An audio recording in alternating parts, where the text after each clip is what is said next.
সাবেক আইজিপি বেনজির আহমেদের দুর্নীতির খবর এখন টক অব দ্য টাউন।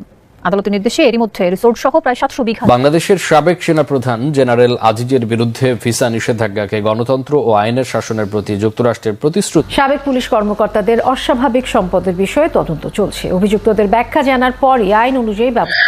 সুপ্রিয় দর্শক শ্রোতা, আসসালামু আলাইকুম। দেশ এবং প্রবাসে, দূরে এবং কাছে যে যেখান থেকে আমার এই ভিডিওটির সাথে সংযুক্ত হয়েছেন সকলকে আন্তরিক শুভেচ্ছা, অভিনন্দন। দর্শক, শুরু থেকে সংবাদ শিরোনাম দেখেছেন, এখন দেখাবো বিস্তারিত। প্রিয় দর্শক, আজকের এই ভিডিওটি দেখার জন্য যারা প্লে করেছেন সবাইকে অনুরোধ করব ধৈর্য সহকারে পুরো ভিডিওটি কন্টিনিউ করবেন। কিছু বিশেষ গুরুত্বপূর্ণ টপিক রয়েছে এবং কিছু বিষয় রয়েছে। এই ভিডিওটি না দেখলে আপনারা হয়তো বুঝতে পারবেন না। দর্শক, সম্পূর্ণ ভিডিওটি দেখলে অবশ্যই দেখে আপনার মূল্যবান মতামত কমেন্ট বক্সে কমেন্ট করে জানাবেন। দর্শক, আমাদের বাংলাদেশের বেনজির আহমেদ সাবেক পুলিশ কর্মকর্তা, উনি কিন্তু র্যাবের মহাপরিচালক ছিলেন এবং বাংলাদেশের প্রধান একজন পুলিশ কমিশনার ছিলেন। প্রিয় দর্শক, সবাই প্রশ্ন করছে উনি এত টাকা পেল কোথায়। প্রিয় দর্শক, এটা সরকারেরও কথা এবং সাধারণ একজন জনগণেরও কথা। উনি এত টাকা কোথায় পেল? যার ওনার 34 বছরের সার্ভিস লাইনে চাকরির বয়সে উনি যে বেতন এবং বোনাস পেয়েছিল সেই সম্পূর্ণ টাকা মিলে 2 কোটি টাকা হয় না, কিছু টাকা কম থাকে। তারপরেও উনি হাজার হাজার কোটি টাকার মালিক কিভাবে হলেন? এটা সাধারণ জনগণের প্রশ্ন এবং বাংলাদেশ সরকারেরও প্রশ্ন হচ্ছে, উনি বাংলাদেশের এমন কোনো ডিস্ট্রিক্ট নাই, এমন কোনো জেলা নাই, এমন কোনো থানা নাই উনি ওখানে জমি ক্রয় করে নাই। এক শ্রেণীর লোক আছে, যেমন যে দেশে যায় সে দেশেই একটি করে বিয়ে করে, আর আমাদের সাবেক পুলিশ কর্মকর্তা উনি একটি করে জমি রাখিছে। আসলে জমি রাখাটা খুবই ভালো কাজ, কিন্তু সেটা যদি বৈধ পথে হয় সেটা অবশ্যই ভালো। প্রিয় দর্শক, আমি জানি না বৈধ কি অবৈধ, এটা আপনারা বাংলাদেশের সবাই কম বেশি হয়তো জানেন। প্রিয় দর্শক, আমি বেশি কথা বাড়াইতে চাই না এবং আমাদের বর্তমান পুলিশ কর্মকর্তা, আমাদের যে সাবেক সেনা সদস্য ছিলেন, ওনাকে কিন্তু যুক্তরাষ্ট্র পাসপোর্ট বাতিল করে দিয়েছে, শুধুমাত্র উনি এই দুর্নীতি করেছে হয়তো। প্রিয় দর্শক, আমি বেশি কথা বাড়াবো না, চলুন সেই ভিডিওটি দেখে আসি কি কি কথা বলেছিল এবং আমাদের যে সাবেক পুলিশ কর্মকর্তা বেনজির সাহেব, ওনাকে নিয়ে আমাদের বর্তমান স্বরাষ্ট্রমন্ত্রী কি বলল এবং সেই কথাগুলো শুনি। আজকে অবশ্যই এই ধৈর্য সহকারে এই ভিডিও ক্লিপটা দেখবেন, তারপরে আপনি হয়তো বুঝতে পারবেন। আপনি যদি বাংলাদেশের একজন সুনাগরিক হয়ে থাকেন অবশ্যই মূল্যবান মতামত আপনার কমেন্ট বক্সে কমেন্ট করে যাবেন যে আপনি আজকের এই ভিডিওটি দেখে কি বুঝতে পারলেন। তো চলুন সেই ভিডিওটি দেখি, তারপরে মূল্যবান কিছু আলোচনা নিয়ে আপনাদের মাঝে আবার ফিরে আসবো। সচিবালয়ে তিনি জানান, এখনো তাদের বিরুদ্ধে কোনো মামলা বা গ্রেপ্তারি পরোয়ানা জারি হয়নি। শারমিনীর প্রতিবেদন। সাবেক আইজিপি বেনজির আহমেদের পর কদিন ধরেই আলোচনায় আছে সাবেক ডিএমপি কমিশনার আসাদুজ্জামানের জ্ঞাত আয় বহির্ভূত সম্পদ নিয়ে। বর্তমানে তিনি দেশে নেই বলেও খবর এসেছে বিভিন্ন গণমাধ্যমে। বৃহস্পতিবার সচিবালয়ে এ বিষয়ে সাংবাদিকরা জানতে চান স্বরাষ্ট্রমন্ত্রীর কাছে। নিশ্চয়ই তার আয়ের কোনো সোর্স আছে, না হলে সেই বা এরকম অপকর্ম যার বিরুদ্ধে অভিযোগ আসছে তাকে সে তার উত্তর দিতে হবে এবং সে যদি তার ব্যাখ্যা দিতে পারে তাহলে তো আপনাদের এই প্রশ্নগুলি সবই মিটমাট হয়ে যায়। এ সময় তার কাছে প্রশ্ন ছিল পুলিশ কর্মকর্তাদের স্বাভাবিক আয়ের সাথে সম্পদের হিসেবের ব্যবধান নিয়ে। যে বেনজির আহমেদ বিদেশের মিশনে অনেক বছর ছিলেন, সেগুলো আপনাদের জানা দরকার। সেই মিশনে সে কত টাকা এনেছে এইগুলি তাকে বলতে হবে। তো তার জবাব পাওয়ার আগে আমার মনে হয় আমাদের কেউ কিছু বলা উচিত না। আর ঝিনাইদহ পুলিশের সাবেক মহাপরিদর্শক বেনজির আহমেদ ও ডিএমপির সাবেক কমিশনার আসাদুজ্জামান মিয়ার বিপুল পরিমাণ সম্পদের সংবাদ প্রকাশ করে গণমাধ্যম। এরপর থেকে অস্বস্তি দেখা দেয় বাংলাদেশ পুলিশ সার্ভিস অ্যাসোসিয়েশনে। এবার বিষয়টি নিয়ে আলোচনা উঠে এসেছে মার্কিন পররাষ্ট্র দপ্তরের প্রেস ব্রিফিংয়ে। বিস্তারিত থাকছে প্রতিবেদনে। যুক্তরাষ্ট্রের স্টেট ডিপার্টমেন্টের নিয়মিত সংবাদ ব্রিফিংয়ে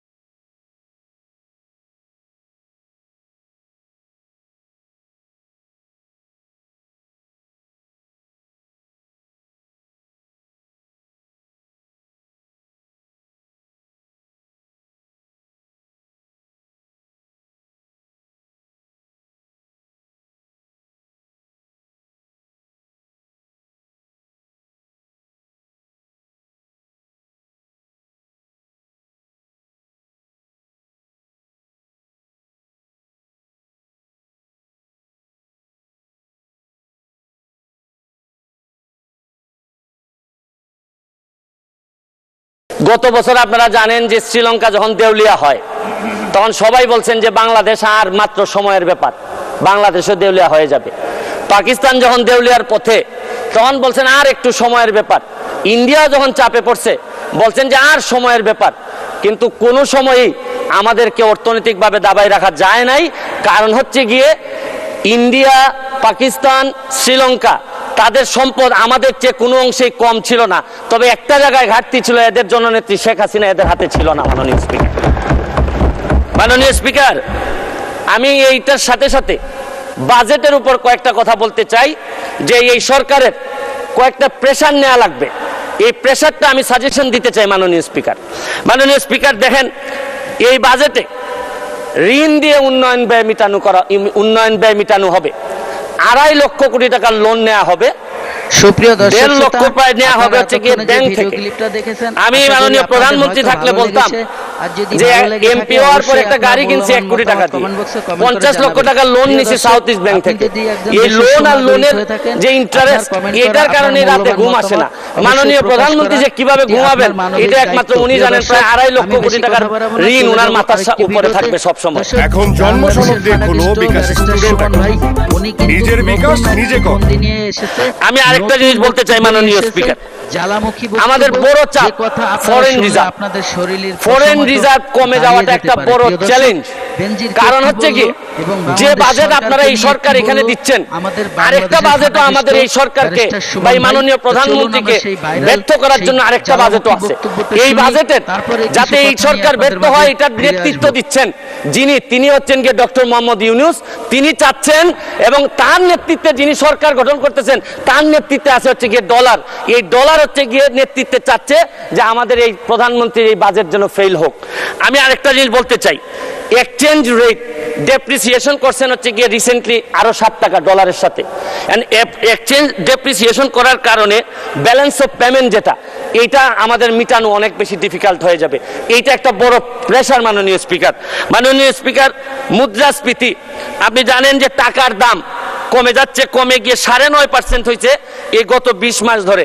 আপনাদের কাছে তো মাত্র একটা সংখ্যা 9.5%, কিন্তু ফিক্সড ইনকাম যারা করে, যারা নির্দিষ্ট বেতনে চলে, তারা জানে যে মুদ্রাস্ফীতি এই পর্যায়ে 9.5% দিয়ে সংসার চালানো কতটা কঠিন। এটা একটা বড় চ্যালেঞ্জ মাননীয় স্পিকার। আপনি দেখেন টাকা পাচার এই সরকারের বড় একটা সমস্যা। টাকা পাচার ঠেকানো যাচ্ছে না।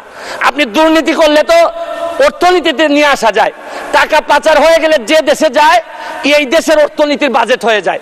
আরে আমরা বঙ্গবন্ধুর খুনিরে আনতে পারি না, আর টাকা পাচার করে এই টাকা ফেরত আনবো কিভাবে? এইটা একটা বড় সমস্যা।